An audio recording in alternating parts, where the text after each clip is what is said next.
God, Father is revealing His heart. पिता अपने दिल को सिखा रहा है उसको। मगर अगर आप रेवलेशन की आत्मा के बिना स्क्रिप्चर को पढ़ोगे तो आपको पता चलेगा हाँ परमेश्वर परीक्षा लेता है। मेरा बेटा ले लिया परमेश्वर ने, कैंसर हो गया, इब्राहिम का भी तो लिया था। लोग कहते हैं परमेश्वर ने इसहाक को भी तो मांगा। मेरा सवाल है मांगा पर क्या लिया? He was teaching Abraham gospel in a language Abraham understands. वो अब्राहम को सुसमाचार उस भाषा में सिखा रहा था जिस भाषा में अब्राहम समझ सकता। परमेश्वर इब्राहिम को ये सिखा रहा है, इब्राहिम मैं वो देवता नहीं जो तुझसे तेरा बेटा मांगे, मैं वो परमेश्वर जो अपना बेटा तेरे लिए बलिदान करेगा। So God is trying to teach Abraham, I am not one of those gods who will ask you for your son in sacrifice, but I am the God who will give my own son as a sacrifice for you. Romans 4:12, 12 Romans 4:16, Romi 4:16, Galatians 3:7, गलातियों 3:7, Galatians 3:9, 3:9, Galatians 3:29। गलातियों 3:29। इन सब आयतों में पौलुस बताता है कि इब्राहिम हमारे विश्वास का पिता है।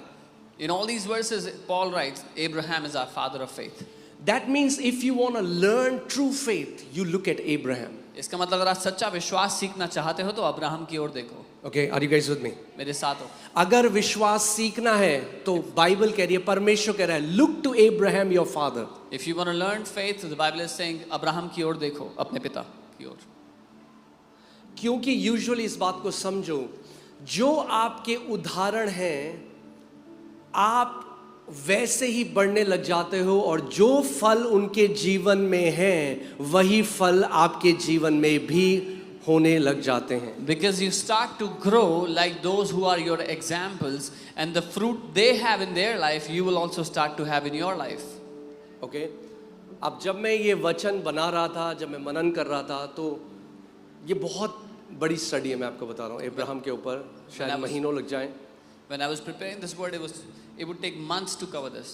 और बहुत कुछ इंपॉर्टेंट चीज हम सीखेंगे, इसीलिए मैं चाहता हूँ आप पूरा ध्यान धरकर आज इस बात को सीखना। And we learn very important things, so I want you to pay बहुत close सारी attention. चीजें हैं जो इब्राहिम से हम सीख सकते हैं, मगर पहली चीज जो हम इब्राहिम के जीवन से सीखते हैं वो है radical obedience. Many things we can learn from Abraham's life, but the first thing we learn from his life is radical obedience. केवल आज्ञाकारिता नहीं, नॉट जस्ट ओबीडियंस, केवल आज्ञाकारिता नहीं, radical unquestionable obedience.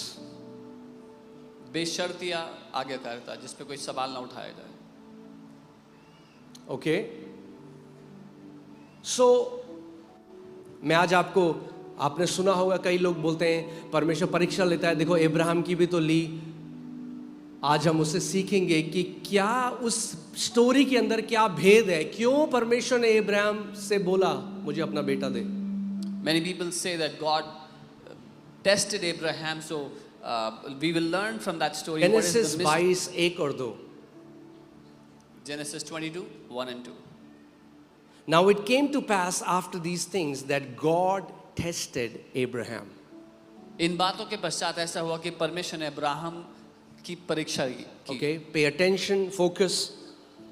And he said, here I am. उससे कहा मैं यहाँ हूँ। Then he said, take now your son, your only son Isaac, whom you love. उसने कहा अपने पुत्र को, अर्थात अपने इकलौते पुत्र इसहाक को जिसे तू प्रेम करता है, संग लेकर And go to the land of Moriah. Moraya देश में चला जा। And offer him there as a burnt offering on one of the mountains of which I shall tell you. और वहाँ उसको एक पहाड़ के ऊपर जो मैं तुझे बताऊंगा होम बलि करके चढ़ा या जला करके चढ़ा। अब अगर आप लोग नहीं जानते तो ये बहुत साधारण बात थी इब्राहिम के समय में।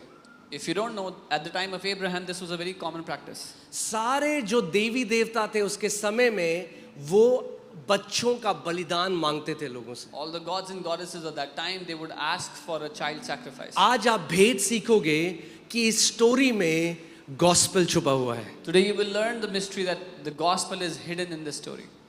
ओके, सो परमेश्वर इब्राहिम से कह रहा है वो तेरा बेटा जिससे तू बेइंतहा मोहब्बत करता है, बेइंतहा प्यार करता है, इसहाक, उसको मुझे बर्न्ट ऑफरिंग चढ़ा। God tells Abraham that your son Isaac, whom you dearly love, your only son, give him to me as a burnt offering. अब जो पेगन प्रैक्टिसेस थी उस समय के, जो देवी देवता होते थे, जो जादू टोना होता था, वो बहुत कॉमन था कि वो बच्चों का बलिदान मांगते रहे। बाल देवता, अगर आप बाइबल में पूरे पुराने नियम में पढ़ेंगे, मोलक, बाल, ये वो देवता थे जो लोगों से कहते थे give me your son. This was a very common practice back in that day. All the gods and goddesses, all the deities that used to be worshipped, they would ask for a child sacrifice. Let's go to Jeremiah 19:5. They have also built the high places of Baal to burn their sons with fire for burnt offerings to Baal. यर्मिया 19:5, और बाल की पूजा के ऊंचे स्थानों को बनाकर अपने बाल बच्चों को बाल के लिए होम कर यानी कि जला कर दिया। ओके, क्या करते थे उस समय के लोग? वो अपने बच्चों को क्या करते थे? सैक्रिफाइस करते थे। Can you put a picture? I want to show you a picture कि ये देखिए, ये बाल की मूर्ति है और क्या किया जाता था, इस मूर्ति के चारों ओर बहुत ज़्यादा आग जलाई जाती थी और इसके हाथ ऐसे होते थे और एक छोटा सा बच्चा इस मूर्ति के हाथों में रख दिया जाता था और जब वो बच्चा रखा जाता था तो वो एकदम कोयला बन जाता था क्योंकि इतनी आग होती थी। So they would put fire around the statue of the deity Baal and put a child in the hands and the child would be burned instantly because of the fire. अब सवाल ये आता है, और ये बहुत कॉमन प्रैक्टिस थी पुराने, आप जाके आप इसको रिसर्च कर सकते हैं, you can research, you will And find this was a very common practice back in that day. You can research about it. Okay. अब सवाल ये आता है कि परमेश्वर क्यों अब्राहम को वही बात बोल रहा है जो उस समय के देवता बोलते थे लोगों को। Now the question comes, why is God telling Abraham the thing which the deities of that time used to tell its people?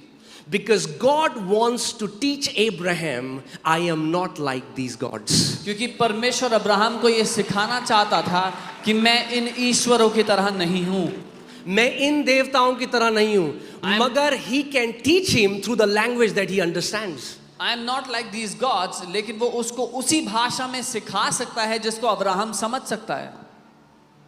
Okay, अगर मुझे आज जूडा को कुछ सिखाना है जो 2.5 साल का है, तो मुझे उसके लेवल पे नीचे उतर कर उसे समझाना पड़ेगा, मैं अपने लेवल पर उससे बात नहीं कर सकता। If I have to teach something to Judah today, who is 2.5 years old, I have to come down to his level and teach him in the language he understands, not at my level. Abraham का background भी pagan है, यानी वो भी मूर्ति पूजक था। Abraham came from a pagan background, used to worship idols. सो वो जानता है ऐसे देवता बात करते हैं, बलिदान मांगते हैं। So he knew that this is how these deities speak. अब जो जीवित परमेश्वर है, जो पिता है, वो उसे कुछ सिखाना चाहता है कि मैं अलग हूं Abraham. Now the living God, the Father wants to teach him something that I am different, Abraham. तो वो कहता है अब्राहम, वो तेरा जो बेटा है जिससे तू बहुत प्यार करता है, your beloved son Isaac. So he tells him, Abraham, your son, just whom you dearly love, Isaac, उसको मेरे पास लेकर आ और उसको होम बलि करके चढ़ा। bring him to me as a burnt and offer as a burnt offering. अब ये test है अब्राहम के लिए कि परमेश्वर उससे कह रहा है, जैसे ये बाकी लोग अपने देवताओं के लिए अपने बच्चों को चढ़ा देते हैं, अब्राहम क्या तू मुझसे वैसा ही प्यार करता है? Now this is a test for Abraham, questioning him, as these people offer their children to their gods. Abraham, do you love me the same way? Will you do that for me?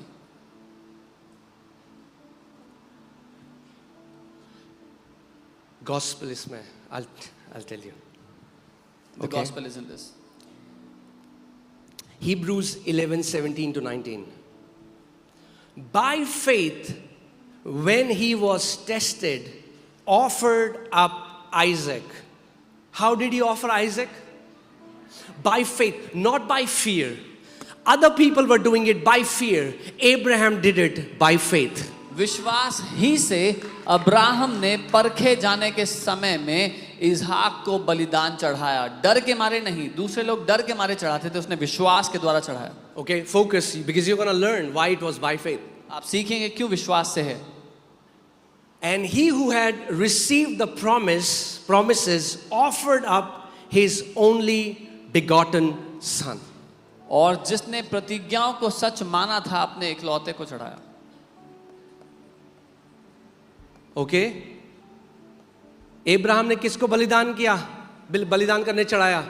His only begotten son. Abraham ने अपने इकलौते पुत्र को चढ़ाया. For God so loved the world that he gave his only begotten son. क्योंकि परमेश्वर ने जगत से ऐसा प्रेम किया कि उसने अपने इकलौते पुत्र को चढ़ाया, दे दिया.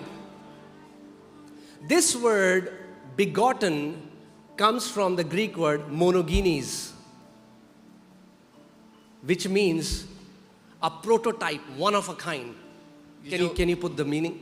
बिगॉटन शब्द है ये अंग्रेजी के प्रोटोटाइप शब्द या इकलौता एकमात्र जैसे. और अगर आप इधर राइट में देखेंगे Hebrews 11:17 में वही शब्द बिगॉटन इसहाक के लिए इस्तेमाल हुआ जो जॉन 1:18 में, जॉन 3:16 में, जॉन 3:18 में यीशु मसीह के लिए इस्तेमाल हुआ. And the same word begotten was used in Hebrews 11:17, which was used for Jesus in John 1:18, 3:16 and 3:18. Okay? Are you guys with me? What God is trying to teach, परमेश्वर Abraham को ये सिखा रहा है, अब्राहम मैं वो देवता नहीं जो तुझसे तेरा बेटा मांगे, मैं वो परमेश्वर जो अपना बेटा तेरे लिए बलिदान करेगा. So God is trying to teach Abraham, I am not one of those gods who will ask you for your son in sacrifice, but I am the God who will give my own son as a sacrifice for you. Okay, are you getting? God, Father is revealing his heart. पिता अपने दिल को सिखा रहा है उसको. मगर अगर आप रेवलेशन की आत्मा के बिना स्क्रिप्चर को पढ़ोगे तो आपको पता चलेगा हाँ परमेश्वर परीक्षा लेता है. But if you read this without मेरा बेटा ले revelation, लिया परमेश्वर ने, कैंसर हो गया, अब्राहम का भी तो लिया था. if you read this without revelation, you will see God is testing how God tested Abraham, asked for his son, God has asked for my son in cancer. लोग कहते हैं परमेश्वर ने इसहाक को भी तो मांगा. मेरा सवाल है मांगा पर क्या लिया? People say God asked for Isaac. Yes, he did ask, but did he take Isaac? No. He was teaching Abraham gospel in a language Abraham understands. वो अब्राहम को सुसमाचार उस भाषा में सिखा रहा था जिस भाषा में अब्राहम समझ सकता.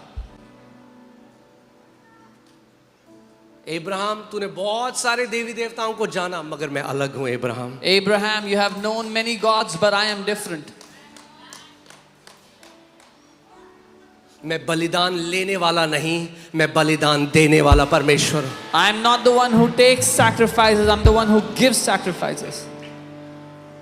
हम कभी जाएंगे, मैं ओल्ड टेस्टमेंट से आपको ले जाऊंगा. इतना सुंदर है जब आप देखोगे वचन कितना सुंदर है जिसमें यीशु मसीह हर पन्ने में छुपा हुआ है.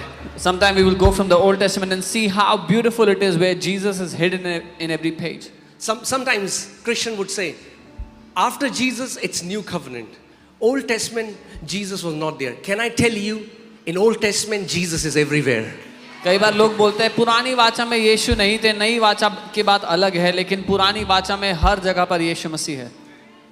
Jesus said, before Abraham was, I am. यीशु ने कहा इससे पहले कि अब्राहम था, मैं हूं. Okay? So, gospel सुना रहा है परमेश्वर, गुड न्यूज बता रहा है. God is telling him the gospel. But अब कुछ डिटेल्स देखते हैं. Okay, Let's see some details. This son is a son that Abraham loves. ये जो बेटा था ये वो था जिससे अब्राहम प्यार करता था. Is the son of a promise. ये वायदे की संतान है. And he is the only begotten. और ये इकलौता जन्मा बेटा अब है. इसका मतलब ये नहीं अब्राहम के और बच्चे नहीं हुए. This doesn't mean Abraham didn't have other children. Isaac is not the only son of Abraham. Isaac is the only begotten son of Abraham. इसहाक केवल एक इकलौता जन्मा नहीं लेकिन उसका एक ओनली बिगॉटन बेटा है. यानी वो अलग है बाकी सबसे. That means he is different from the rest. Amen? All right.